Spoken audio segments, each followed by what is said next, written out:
Tanse, everybody. My name is Chyana Marie Sage, and my book, Soft as Bones, is Shelf Life's June pick of the month.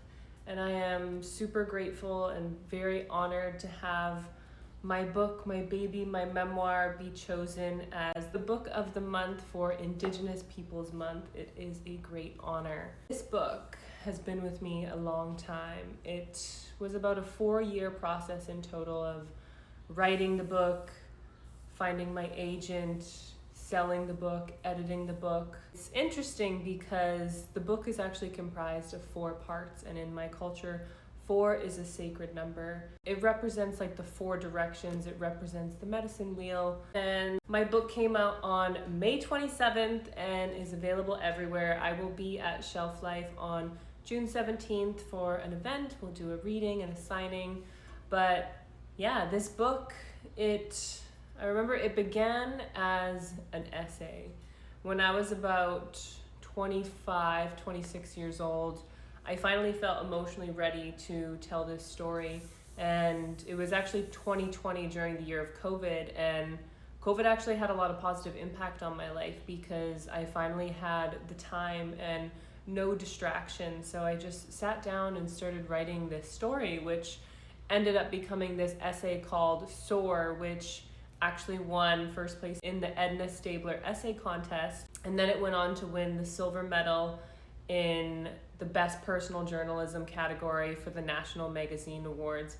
And now, all this time later, it is a book, a poetic book about overcoming intergenerational trauma. So it's still prose, but my voice is very poetic in nature.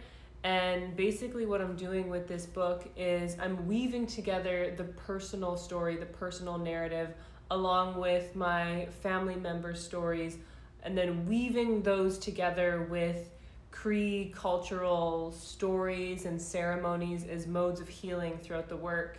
And I'm also bringing together different Cree words that speak to different cycles of the water, because I'm thinking of cycles within this book, cycles of abuse, but cycles of inheritance, also exploring how the ruptures within my lineage created these kind of cycles of harm, which, those cycles of harm within my family originated from my family's experiences in the residential school, as well as during the Sixties Scoops. Me as a writer too, I'm always looking at different literary devices as well, and so I bring elements of horror into this as a way of exploring the trauma within my family, particularly through stories about Wetago, and also then braiding together stories about Wasaki Chalk, adding in, those cultural elements. But this is her, Soft as Bones. She's my baby. Read her tenderly, read her with love. She is equal parts strength as much as she is softness and delicacy, and I hope that you feel the love within these pages as much as you feel the grief. Soft as Bones. And I hope to see you all on June 17th at Shelf Life in Calgary. Thank you. Tapwe.